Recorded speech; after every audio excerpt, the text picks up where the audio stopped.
Hi, this is Ronald Johnson, your life coach, mentor coach. And what I do is I help people that are tired of who they are and where they are in life. And this is Gloria, your life coach. I help those who are feeling stuck, struggling with difficulties such as self doubt, inner judgment, lack of confidence, life transitions, and taking steps forward. And welcome to Life's a Shuffle podcast. Now, you may wonder why it's called Life's a Shuffle. And the reason why we came up with this title is that life is really shuffling. It doesn't matter where you come from, your background, what age you are, you're shuffling multiple things in life. And the best thing to know in life is everybody faces your struggles and everybody faces what you're going through. But there's hope in learning something about that. So when our guests share their journey, the hope is you learn something in that journey so yourself can navigate the struggles you face, the low self-esteem, the self-confidence, and that's why we call podcast Life's a Shuffle. And throughout this podcast, we share our personal overcoming stories, as well as our guests who shares their personal journey in overcoming their personal struggles. Life's a Shuffle podcast is here to connect like-minded individuals. And thank you for listening to Life's a Shuffle podcast. Hi, welcome to another episode of Life a Shuffle. This is Gloria, your life coach and meditation coach. Hi, welcome to another episode of Life's a Shuffle. This is Ron Johnson, your mindfulness coach and life coach. And today we have an amazing guest. His name is Mike Allen. But let me first talk about Mike Allen. He's a gracious, caring, loving person. And he's awesome in so many ways. When I first met him, I wanted to shake his hand, and he says, "Buddy, no shaking hand, give me a hug." He gave me a hug, and it felt so warm, so genuine to touch another person and just to feel the fact that they are human being, hear their heartbeat and everything. So it was amazing meeting him for the first time, and I was excited. So Mike Allen, welcome to Life Shuffle podcast, and kind of tell us about yourself. Who is Mike Allen? Well, thank you, Gloria. Thank you, Ron. Who is Mike Allen? I am a nobody trying to tell everybody about somebody that can help anybody. And I that's love not that. me, but I I am, like it. I'm thankful, for who I am and who I've been created to be. And, at the end of the day, the most important thing for me is a part of who I am is I love people. I love people.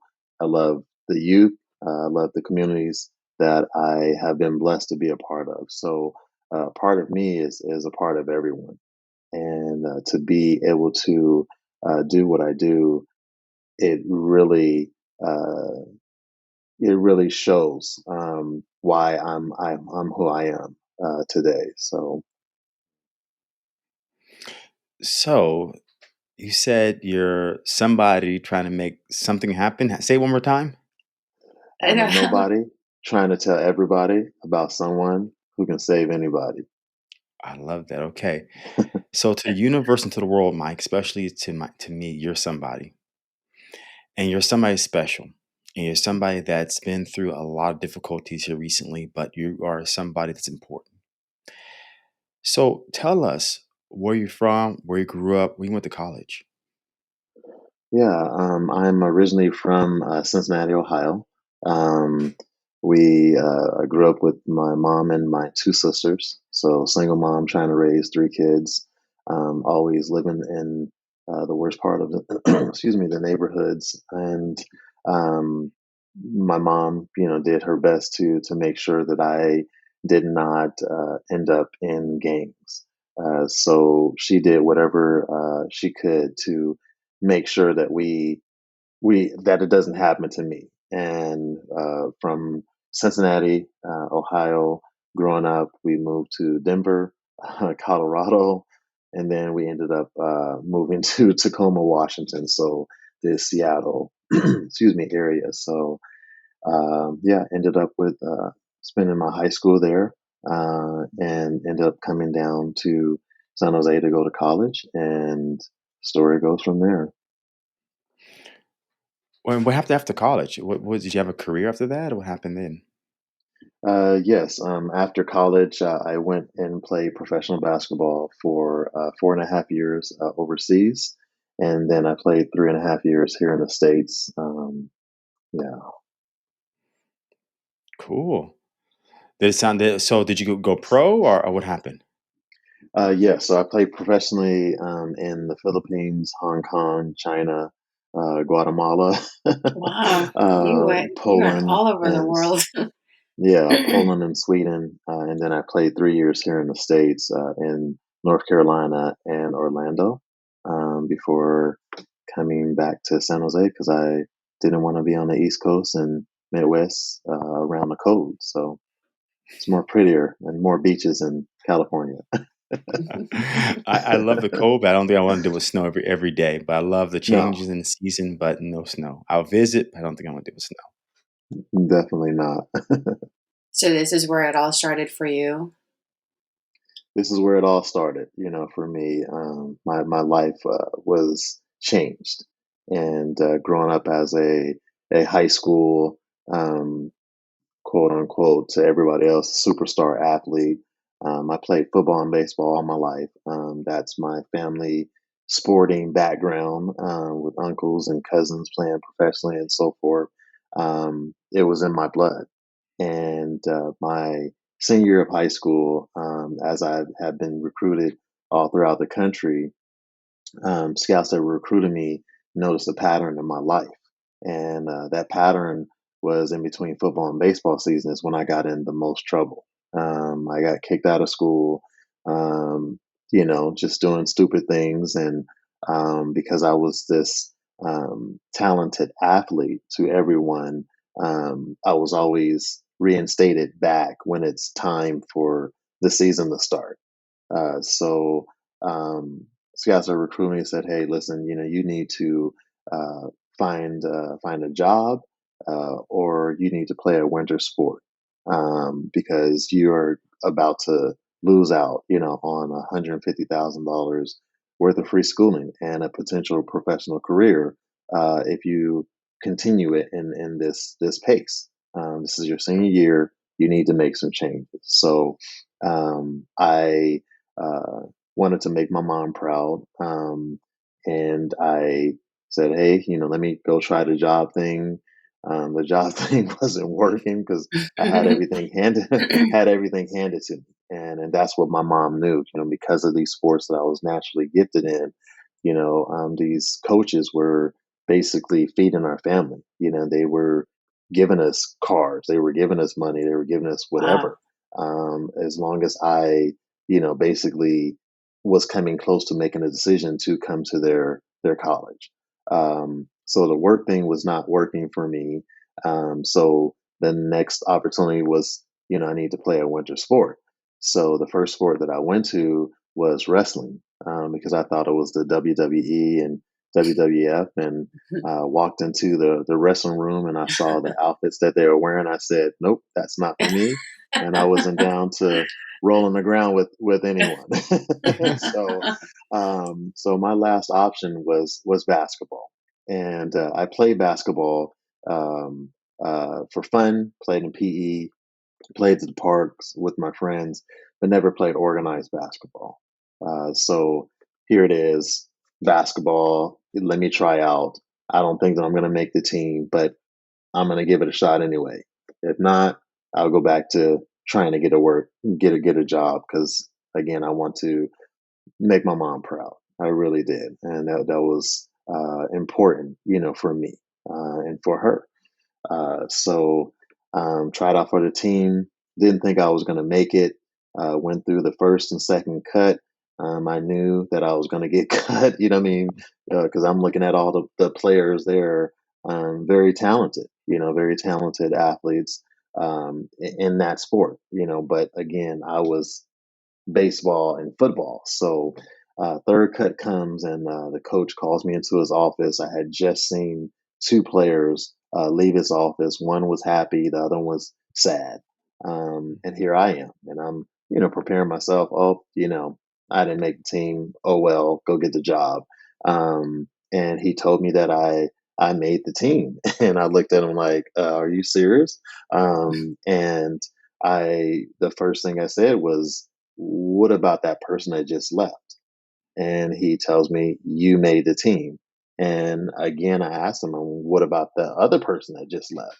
And he looked me in my eyes and he said, son, listen, I'm putting you on this team, and the only reason why I'm putting you on this team is because we need to keep you out of trouble. And we need to have you, we already talked to the football coach and I talked to the baseball coach. We need to do something to keep you out of trouble. Otherwise, you can end up dead in jail or get kicked out of school, again, and never have an opportunity to come back. So I'm like, okay, he's like, do you accept? I'm like, yes, I do. I, I don't want to get a job. Hey, be on the basketball team. And he takes me out of his office. He pointed to the scoreboard. He said, when we're up by 20 points or when we're down by 20 points is the only time you're going to play, which meant you're never seeing the floor. And as a, star football player and baseball player, having everything going for me, scholarship offers and so forth, I wasn't down with sitting on the bench for no one. And I took it to heart with what he said. And I knew that I had a task in front of me, even at a young age. I want to play. I want to be in the heat of the action and showcasing what I have, right? And I knew what my gift was, and what was going to keep me on the floor was my speed and my strength. So here it is. Throughout the whole time, the season, it's only about 4.5 months, for a high school, basketball season. I wasn't playing a lot. I was sitting on the bench, but I was, taking that time off the court, off of games where I was just working on my game, trying to get better, working on skills to, try to get in the game. And in February, which is the last month of a high school basketball season, my name was called. And the only reason why I was called was because we had teammates that got injured, and we also had some teammates that didn't make grades.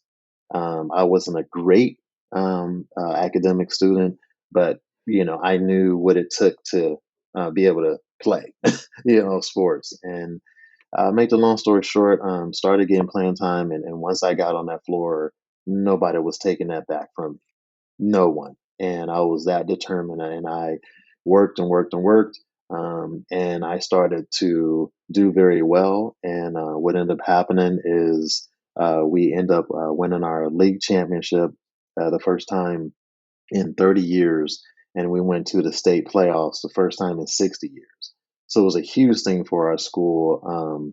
In Tacoma, Stadium High School is the high school, and it's a huge castle. So if you go on Google and you look at Stadium High School, everyone falls in love with this campus because it's a castle, and it's where the majority of well-known movies have been made. A lot of the Air Bud music movies, Hand That Rocks the Cradle, 10 Things I Hate About You, and several.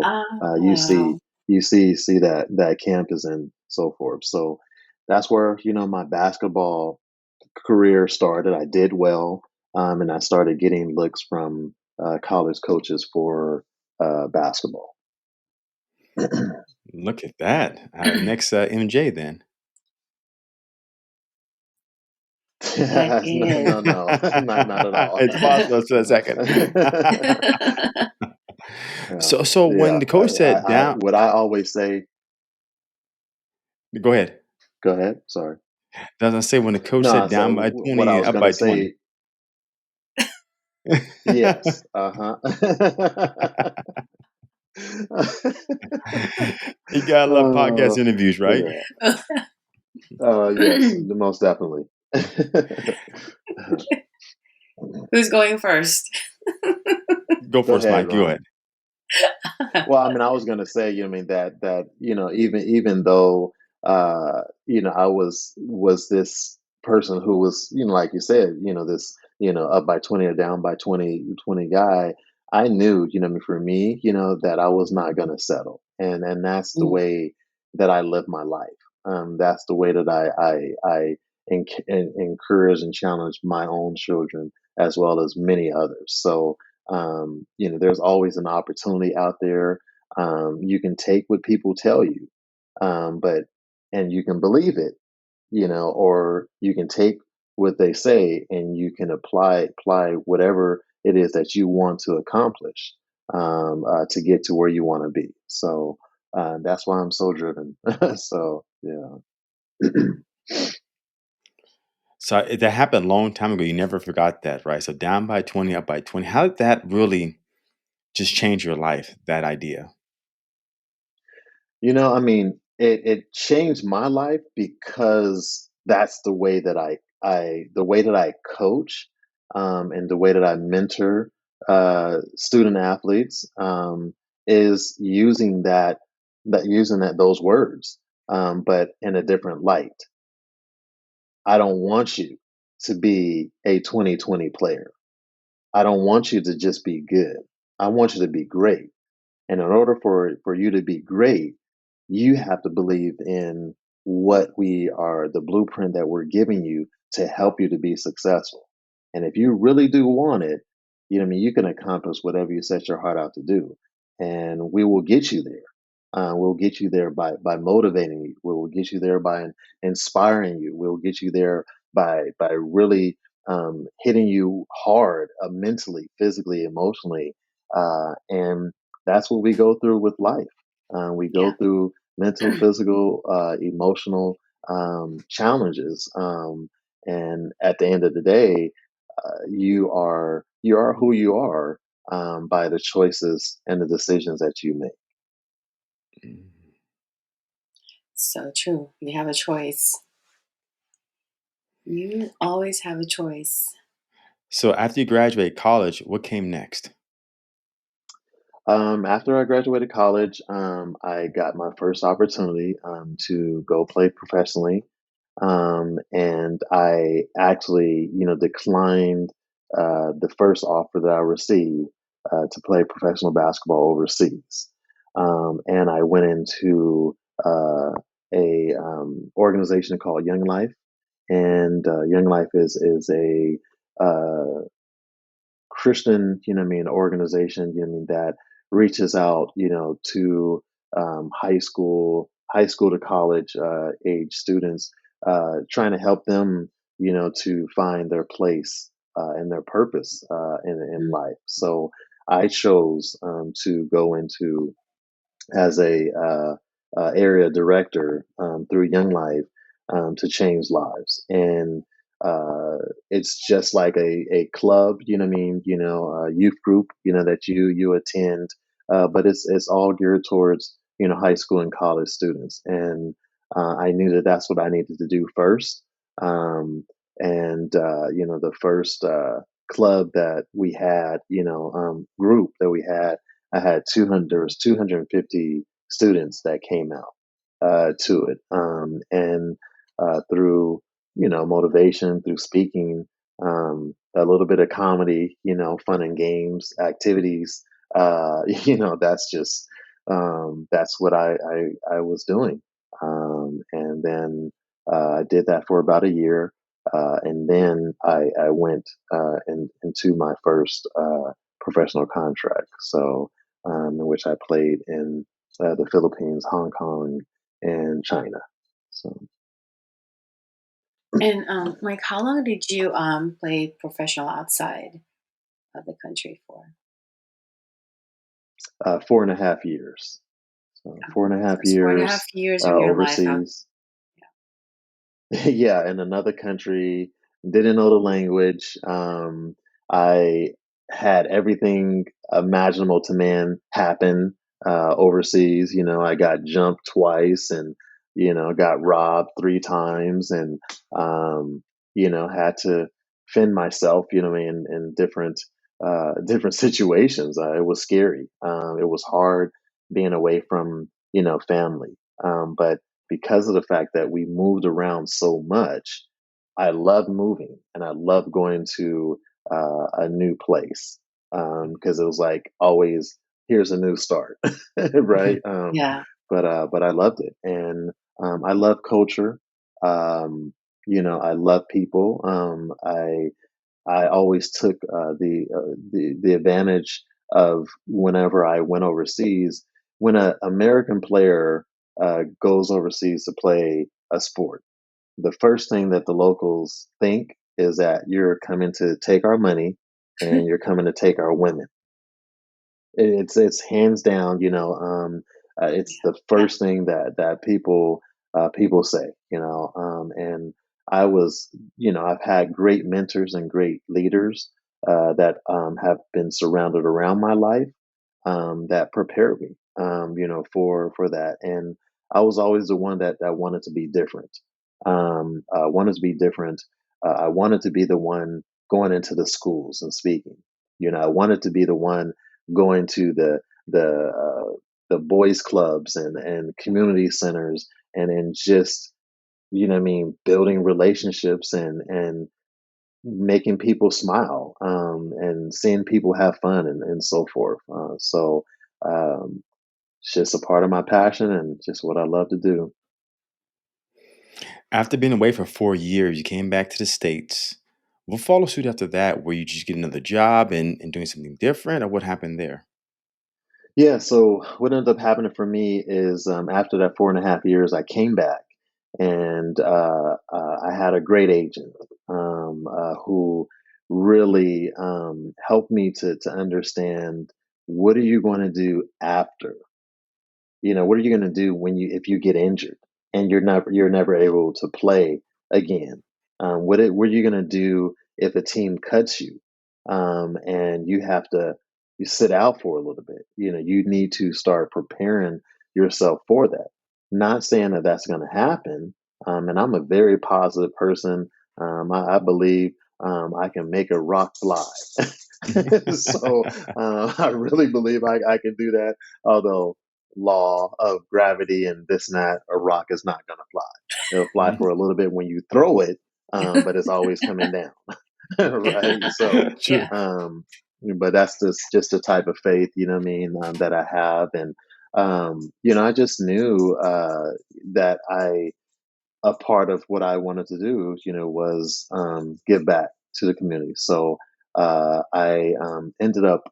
Um, Walking into a Catholic school during the summer, and I asked them if I could run a camp for them, and they're like, "Oh, we were looking for someone to run some camps for us. Are you really interested?" And I'm like, "Yes, I am," and gave them a little bit of my background, and they jumped on it, and that was my very first basketball camp in Sunnyvale, California, at Resurrection Catholic School, and that ended up turning into from going from a camp to me taking a position because the athletic director and the PE teacher at the time was going on maternity leave.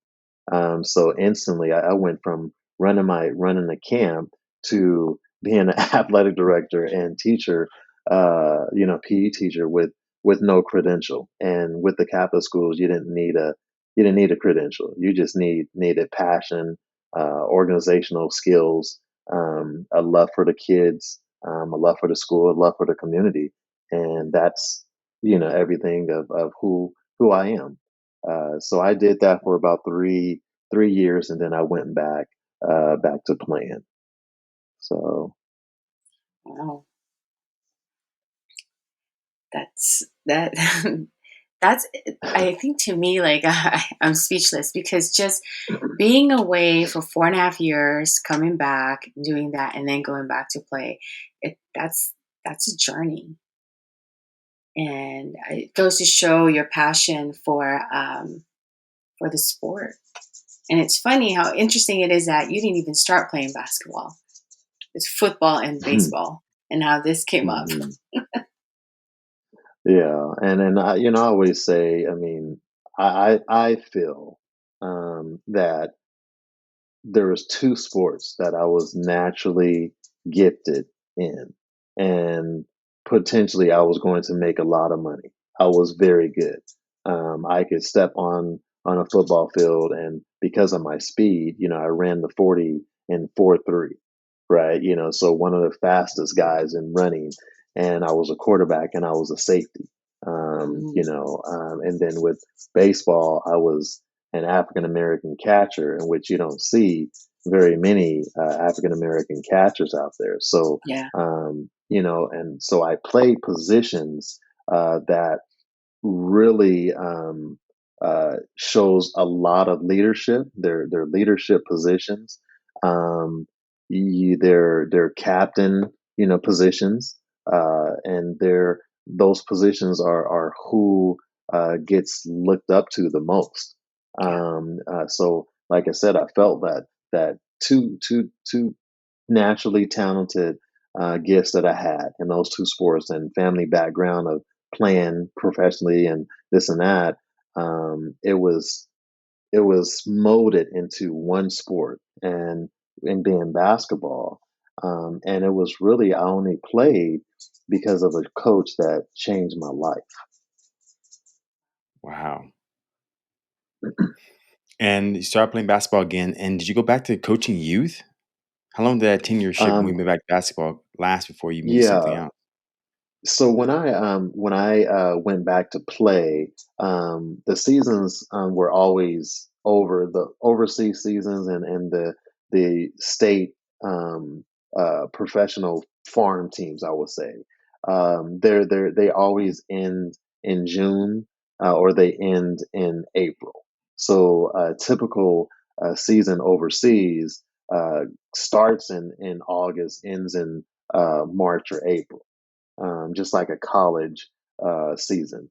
And the professional teams here in the States, outside of the NBA and the G League, they start in January, and they end in, May or June, depending on how good your team is. So every time I would come back home, it was, I started my sports academy. So that one little camp that I did at Resurrection Catholic School, it ended up expanding to several community centers in the Bay Area. It started out, me at Sunnyvale Community Center in Sunnyvale. It then moved to and opened up in Redwood City at Red Morton Community Center. It went to Saratoga at the Saratoga Community Center. It went to Campbell, to the Campbell Community Center, and then it went to San Jose. So I had grew, pretty much every year, by having contracts with the community centers, and I saw then, that this is what I was going to be doing for the rest of my life. And one of the things that my agent said to me is, you have to find that 100, and I never really knew what that meant. And the way that he explained to me is that thing, that your 100 is that thing that you're going to put 100% effort, 100% time, 100% energy, and 100%, whether you're getting paid for it or not, you're still going to do that, and that is what makes you happy. And I found that. I really did find that. So that's why I do what I do. You've What's had, the go go ahead. ahead. I just want to say you've had really, really great mentors around you all through this years who have kind of guided you, because I've noticed and I've realized that, with hearing this story of yours, um, it stuck with you just from day one of what they had given, an advice that had given to you. You've kind of brought that all through your life. Yeah, and I'm about to get like super emotional right now, so sorry. It's But okay. That's okay. you're right. You know what I mean? The coaches that I've had, especially my college coach, he took a chance, in me. And his thing for me was like, he could care less that I was going to play basketball for him. Could care less. Only thing he cared about is what he he said, and he still says it today, and he's 89 years old. I knew that you were going to be a leader. I knew that you were going to change the world. And through my life and challenges and everything else, no matter what, I that's what I want to do.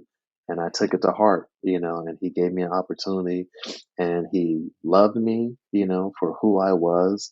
I lived with him and his family the first quarter of school because my Pell Grant money and solid scholarship money wasn't available, yet, so I lived in his home.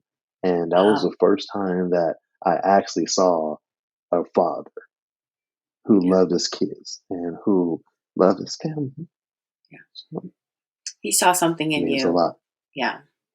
Something Yeah. special about you. So, hmm Wow, yeah. I really love that, Mike, because what he saw in you, you didn't see yet, Mhm.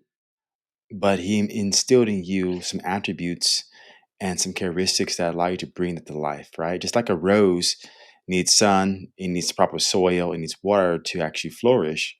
He gave what you need to flourish, and now you're giving that back to other youth. And when I heard that 100, I had to resonate with that on a different level. So I think I told you I was a personal trainer in Santa Clara, and I did that for a number of years after quitting my full time career. And you know what? So part of becoming a NASM trainer is that you every 2 years you have to make sure you're completing your continuing educational credits. And uh-huh. I always thought it was a gimmick, right? I just didn't like it at all. So I always found this weekend warrior, which is like I can go on a weekend for either 2 days or one day for like 8 hours, and I get like 1.5 or zero point 0.8 credit, right? So I didn't have to do it. So I complete my credit as soon as possible. And when I hear that 100, it really is funny because now I'm aligning better with my life because Mm, we're doing these podcasts, Gloria and I, and obviously, this is something out of our time that we're doing, really, really enjoy it. So we're doing something we enjoy and not getting paid for it. So it's pretty much a 100. And when I think about coaching clients, and I start next week online to get my master's in psychology. It's like, wow, these are just free flowing. So I'm more in alignment with what I want to do because there's no resistance. When I mm, was doing training, doing CEUs, I just thought it was a gimmick. It's just all I want to do is make money. You got to do your CPR test every 2 years. I just didn't like doing that. I mhm, felt all this resistance at so many different angles, but now everything just flows. And the term is really called mm, holotropic. You go where energy flows. And when I heard Mhm. that, it's like it's easy to digest that. If I tell people holotropic, they're like, well, "What does that mean?" But if you say 100, one thing you can do is you put 100% effort, regardless of what it is. So Yeah. thank you, Mike, because I'm gonna use it now. I'm taking it from you. well, I took it from someone else, and it's so funny that you're sharing that story right now, because I'm 3 weeks away from completing my NASM and nutrition and sports performance. So I saw it as another opportunity to add to what I already do. Now I'm a coach for life, Yeah. right? I'm going Yeah. to be coaching to the day that I die. I'm going to be coaching. I'm going to be speaking. I'm going to be changing lives for the rest of my life. I'm going to die doing this. Okay. But I knew that that I wanted to have something more to bring to the table outside of who I am, outside of the success that I've had, outside of some of the failures that I've had and so forth. You keep adding to who you are and what you do that makes an impact and makes a difference. So it gives me, and it's going to give me another opportunity to build more relationships to an even bigger audience. So yeah. You're going where the energy flows. You're following the energy. It's pretty much that's exactly what you're Yeah, doing. holotropic Yes. effect. And Uh-huh. it's all in Uh-huh. alignment of exactly what you want to do and that you like to do. Mm, mhm. Yeah. Mhm. Did you dream of doing this right now in your life? I'm just curious. No, not even close. I mean, I literally I knew from 3 years old. that I was going to be a professional football player and a professional baseball player. I knew it. It's the only thing that I seen. You know, my uncles and my grandfather. That's what they did, and so it was in me. The 6 a.m. Workouts. The late at night. Tossing the ball. On the stairs and trying to catch it. It was in me, and I knew that I was going to be doing it. I never believed that I was ever going to be playing basketball, and I can go back to that day that I said I was coming down to San Jose Christian College to play basketball. My family thought I was absolutely nuts. My mom was like, "No, you're not going to that school. You signed this letter, what I mean, of intent to go play at the University of Washington. You're going to be playing football. You're going to be playing baseball and so forth." And on a simple recruiting trip, and what I look at recruiting today, as a college coach, and I mean, even as a high school coach and as a camp clinician, whatever, um, people are going to go, excuse me, to where the energy is. People are going to Yeah. go to Yeah. where someone who cares, and loves what they do, and they're not just going to be there to blow a whistle, Mhm. and there's more substance to it, and there's tons of trainers out there, tons of basketball trainers, football, baseball, strength trainers and so forth, but those ones that are successful, they're the ones who care. They're the Yeah. ones who meet people where they are, and they love on them. They love on them and they help them, in every way that they can, and that's what I pride myself on and why I do what I do. So you know, Yes. It's like you'd have to love them just like how you love your kids,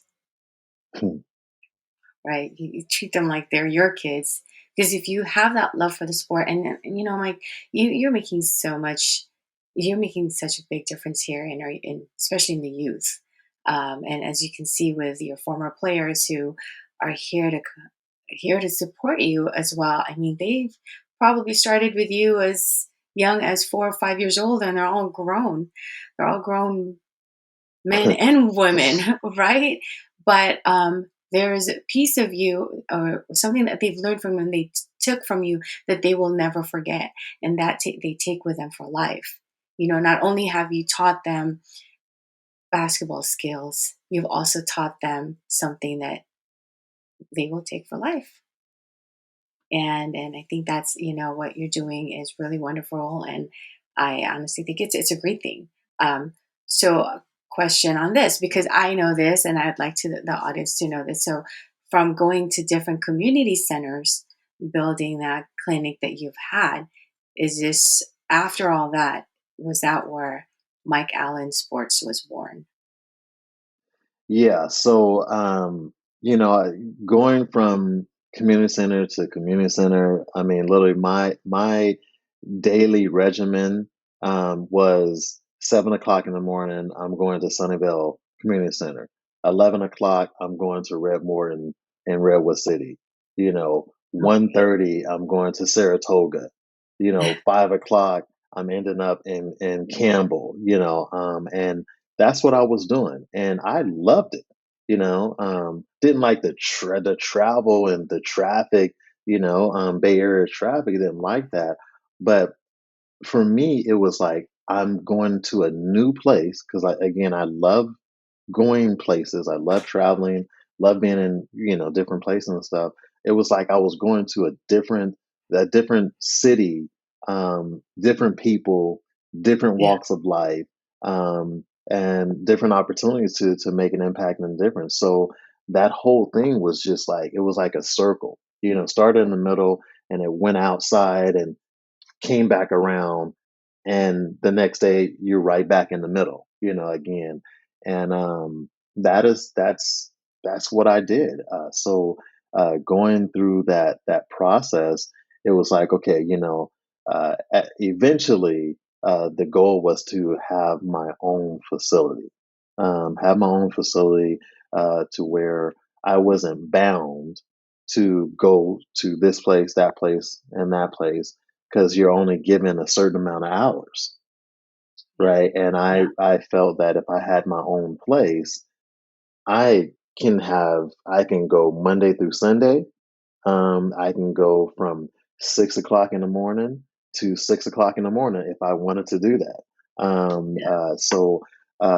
Having my own facility was a dream that I had, and like I said, it was some frustrations having to go to place after place, knowing that you only had a certain amount of time, and that's how Mike Allen Sports was birthed, and I never wanted it to be Mike Allen Sports, my name, but that's just what my my agent said. It's your brand. It's your Yeah. brand. Yeah. It's who you are, and so forth. I just rolled with it Yeah. And how long did you run your business for?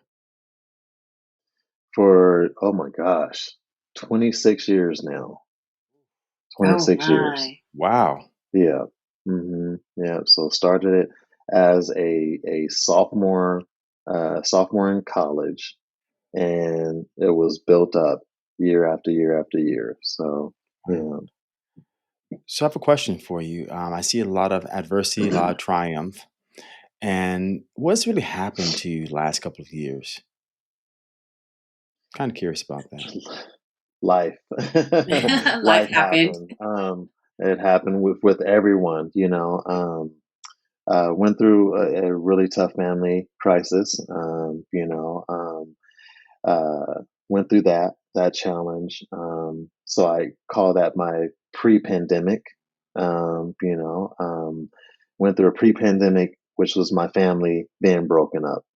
Um, then the real pandemic, where we all faced the hardship of having to shut everything down. And for me, and my business and my organization, I was hit just like many people. So I can never say I was the only one. I didn't never felt like I was the only one. But uh, my story is my story. So I end up not only losing, having to shut down my business, but I lost the training center that I built from the ground up, with all of the players and the parents who helped me build it. Yeah. All Wow. the floor, the basketball, installing the basketball hoops, everything. I lost it all. So that was my the real pandemic. And then because of financial struggles, excuse me, because of the financial struggles, I lost the first home that I was renting, for our family, because I could no longer pay for it. So before I actually lost, and I had to give up my training center because I could not pay for it, that's where I was sleeping. So it was home, for a little bit. And so I had to give it up. And yeah, but in the midst of all of that, um, I was still coaching. I was coaching college at De Anza College, and I was uh, pursuing my master's degree in sports management and leadership. So pandemic happened. I was still coaching. I was doing my masters. Then shut down everything. Didn't really have a place to go. But the basketball season had not been shut down yet, and Mhm. we were just entering, becoming the conference champions, first time in 9 years at De Anza, and we're just about to go into the playoffs, and then the big shutdown hit, and that's when all the sports were ceased. So the only thing that I really had then, during the pandemic, was get this master's done, and it was not easy. It was very. it was hard. It was very hard. They were at the community college. They were asking coaches to still uh, teach and learn how to teach online, and I'm like, hey, I'm all down because I could not let these student athletes go. Yeah. I needed to be there for them. And even though I was going through everything that I was going through, all the challenges, the losses, the heartache, I needed to be there for these student athletes. And I had 40 of them in my classes. So it was a basketball related taught class that became a weekly, two days a week counseling session, a 2 days a week inspirational motivation message to keep them encouraged, keep them, dealing with, mental illness, dealing with depression, dealing with wanting to give up, dealing with, man, am I going to be able to continue my career, playing? So I was teaching them, right, how to get through these challenges, but they were also teaching me Yeah. how to get to my own challenges. Yeah. And that is what really was. I didn't even know that I was going through mental health issues. I didn't know that I was going through depression.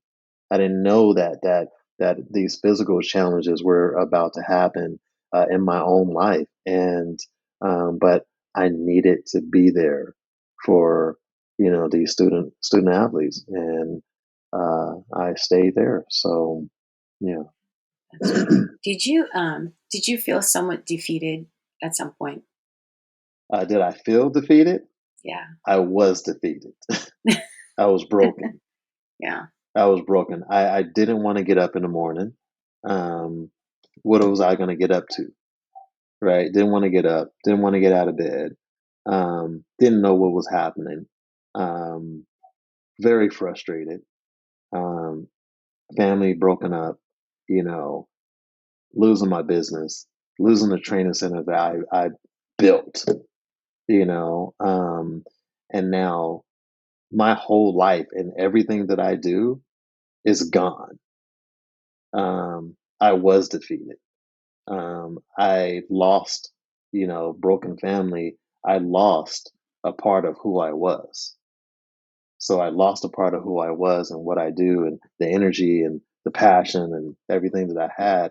I lost that during, pre-pandemic, during the pandemic, and I lose all this stuff, right? And it is stuff because we can get it back, right? But Mhm. I lost all of it, and I did not know what to do. I did not know who to talk to, and I felt that I had to be strong for everybody because everybody that comes in contact, oh, he's so encouraging, he's motivational. Man, does anything happen to him in his life? And I'm always gonna be real. I'm gonna tell people how it is. I'm gonna be transparent. I'm not gonna hold anything back. And I'm gonna tell people how it is. But I didn't know how to do it. Didn't know how to do it. And even though I continued to be teaching this class online with these student athletes, and I'm preparing these motivational quotes and these messages and inspiration, excuse me, it was actually teaching me. Yeah. So I was being taught while teaching. And if we all have a humble heart and a teachable mind, we can learn from, a donkey that's walking down the street. And if we're open, you know what I mean? Yeah. If we're open. So just like I was talking about that rock flying, that's where I was, that's where I was. And it was hard. It was very difficult. Very frustrating nights. I would put on this hat, or this mask, throughout the day, be encouraging, do this, do that. And then once those lights are off, I'm crying all night. not even sleeping. But I was still pursuing, I got to finish this master's. This is going to help me in the long run. Oh, the pandemic's going to be over. I'm going to be able to reopen open my business, my sports organization, and I'm going to be coaching, I'm going to be mentoring, and it wasn't happening. It was not happening, and I did not know what to do. So I would say that I was a depression walker. So dealing with the depression, dealing with mental health issues, not really knowing what was going on, and I'm helping people that were dealing with Yeah. depression and mental health issues, and I was going through it myself, and I didn't even know what to do. And that's when I started opening up with a counselor, sitting down with a counselor, and to this day, I mean, that woman has changed my life, and she's telling me I changed her life because I'm, this, how are you still, how are you not an alcoholic? How are you not Yeah. on drugs? How are you not, bitter and angry? You still have this joy, you still have this passion. Um, I'm a warrior, and I feel that a part of, these losses and part of everything I've been dealing with, I'm here to make an impact, and I'm here to make a difference. I'm here to encourage everyone to say, and let them know that if you keep a level head and you stay focused, you can accomplish whatever you set your heart out to do. And that's what I'm trying to do every day, despite what I go through. Yeah, love that, Mike. Really do. I have a question. So you had pre-pandemic, pandemic, the post-pandemic things happen to you. What did that pre-pandemic look like? If you don't mind sharing. Um, the pre-pandemic, unfortunately, um, wife was unfaithful, and I found out, and it destroyed me. And even then, I held that in for 2 months without telling a counselor. And we all have choices. All have decisions that we make. Um, 12 years of marriage, um, didn't see it coming. Didn't see it coming at all, and I had to check myself. What am I doing? What did I do wrong? I had to have done something, for this to happen, and so forth. And as I was checking myself, I was also preparing to confront. I was also preparing to still love and forgive, and I was able to do that without counseling because of my Wow. heart and my love, for the woman that I married. And even though I confronted it, and when you confront something that has happened, the first thing we want to do, we want to fight. No, it's not me. I didn't do this. I didn't do that. So forth and all that. And that's what it was. And I was able to really humble myself and say, I love you. I forgive you. We're going to get through this. We need to go to counseling because I don't trust you, but we're going to get through this. And like I said, I'll be transparent, so we're going to get through this. And I forgave, and only for, unfortunately, her to still leave. And we have two beautiful children that um, I love and I adore like crazy. And, you know, uh, going through those challenges as well too. So yeah. Wow, look at that. What a kind man you are. Even though your wife got caught cheating, you're willing to accept it. And as long as you guys work together, right? It takes 50% you and 50% other person. Go to counseling, work things out. Is there something I missed, right? Because when something like that traumatic happens to people, I mean, it's both you and your wife. So it's not just it happened to you, it also happened to her.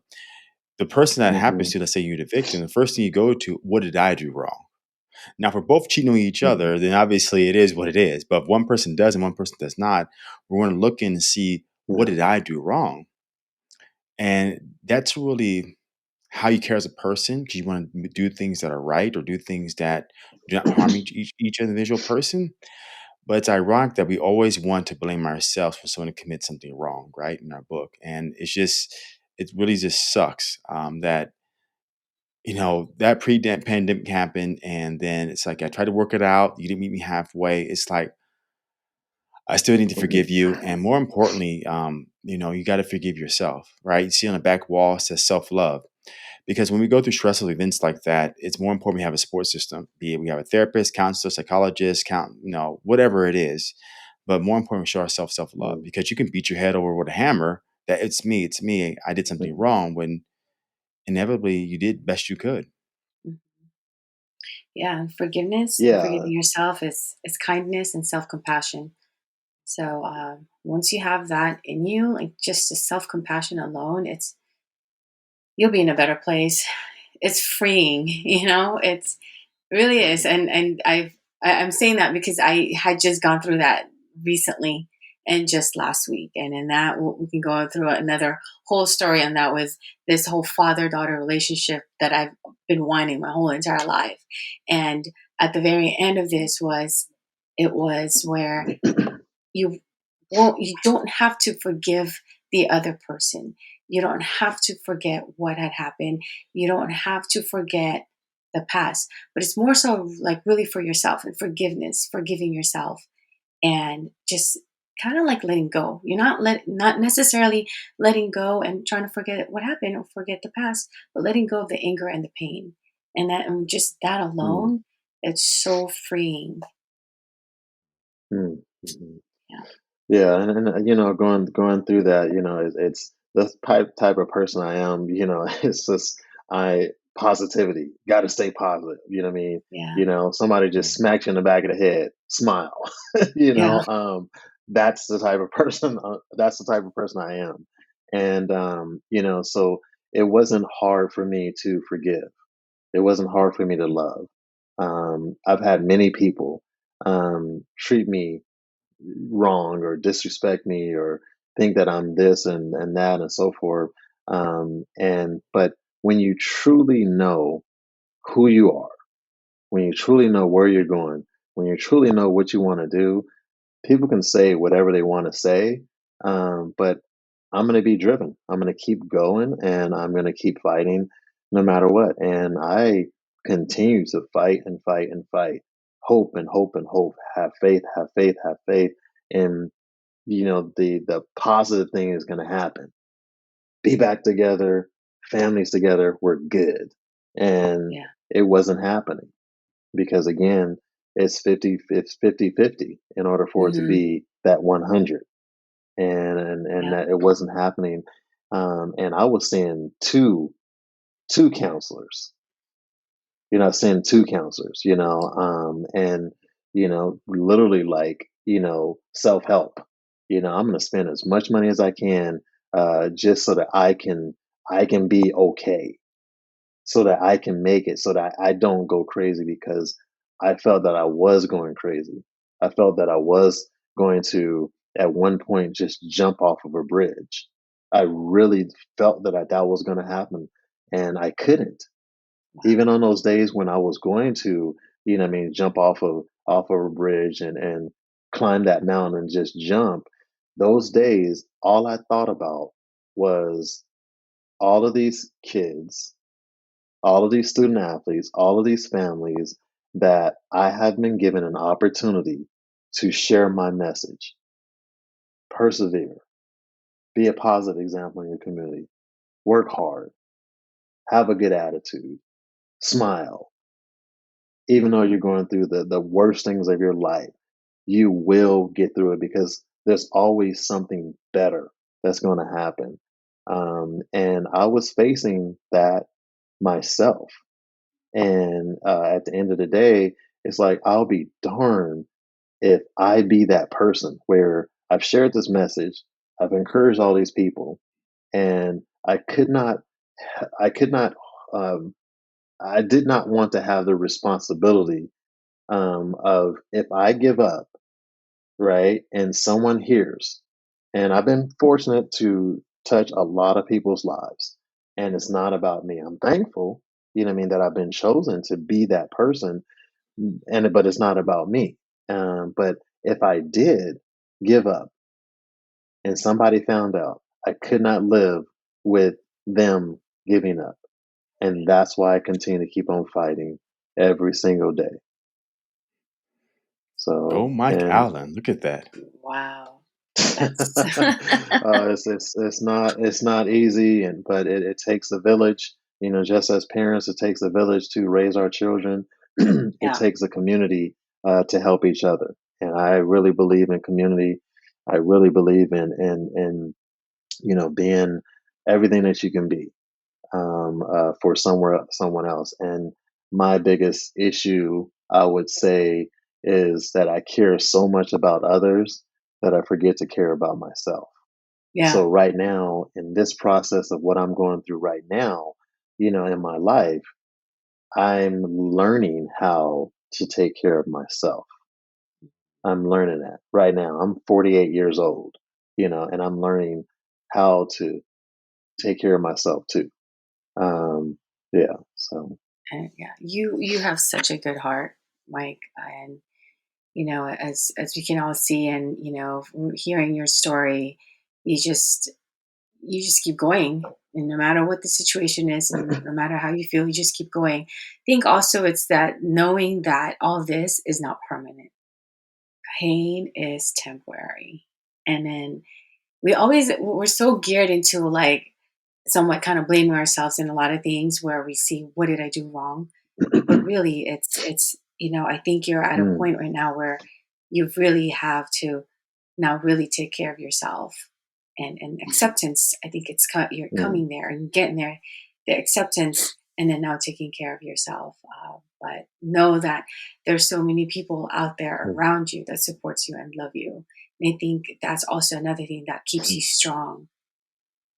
It's the love of the community, the love of mm. the people that you have. You may have that one person, you may have one person, but you have so much more, or millions of others that loves you, you know, and your Yeah. kids. No. Yes. No. Most definitely. Yeah. And So, Mike, I got a question for you. Oh, go ahead. uh, there's a song that I am eventually gonna sing, but I'll do it after. But it's on my heart right now, and I'm not a singer. I'm not a professional singer, but I can carry a tune, and I definitely want to share this song before we're done. So Yeah. I have to. So I'm We listening will. to what is being spoken to me. So yeah. We will. So, before you sing your song, I have a question. It's always, as we get to the end of our podcast, what is one takeaway that's 1 to 3 sentences long that you can tell the audience, and then you can sing your song? Uh, Very simple. Learn to do things right and do them right every time. And if you keep a level head and you stay focused, things will work out. It may not happen when you want it, but things will work out. You just got to keep striving and keep pushing towards the goal. And the goal is be who you are. Be who you are. I love that. Be who I you like are. I that. love that. Be who you are, be authentic, right? Yeah, Awesome. and Hmm. let's hear the And song. yeah, Mike, yeah, it's all yours. Take it away. Yeah. Oh, man. Hmm. I'm not afraid,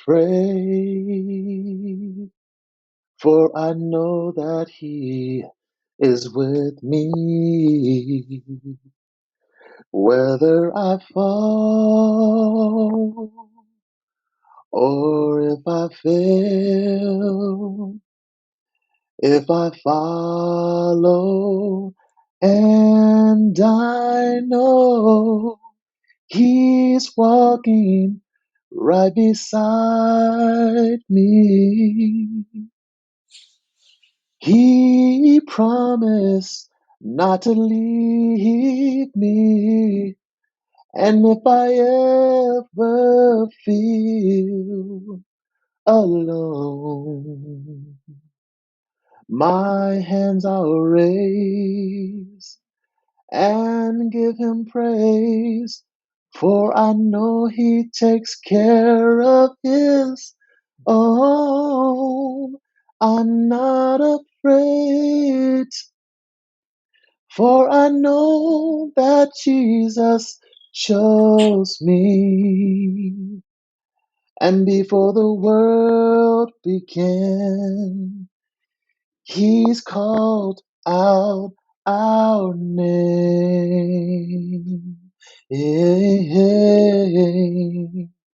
And though that men may fret and even cry and give in, I won't be afraid. Hey, hey, hey, I won't be afraid. I won't be afraid. Yeah, yeah, yeah. For in Him my hope lies.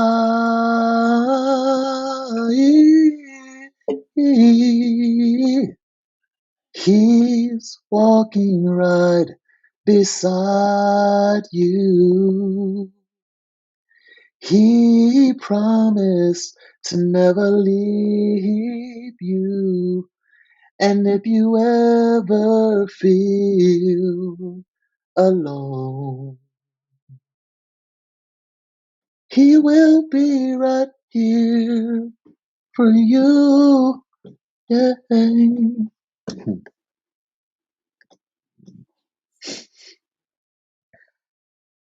Thanks, Mike. I really appreciate that. Wow.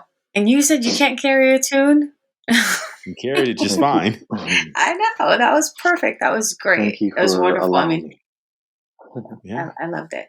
That was very, very meaningful. It's a good way to end the podcast. So thanks again, Mike. Lovely. So guys, look at Mike can sing. That may be his second calling. Who knows, right? We'll have to see. So I want to say thank you, Mike, and thank you, Gloria, and thank you to our audience out there for our support. And thanks for listening to another Thank you. episode of Life's a Shuffle with Mike Allen. And we got a series to come, so stay tuned. More information is coming towards you. Yes. Again, thanks, Mike, for trusting in us and sharing your story and sharing what you shared today to our listeners. Again, thank you. And this is Gloria. Thank you for listening to another episode of Life's a Shuffle.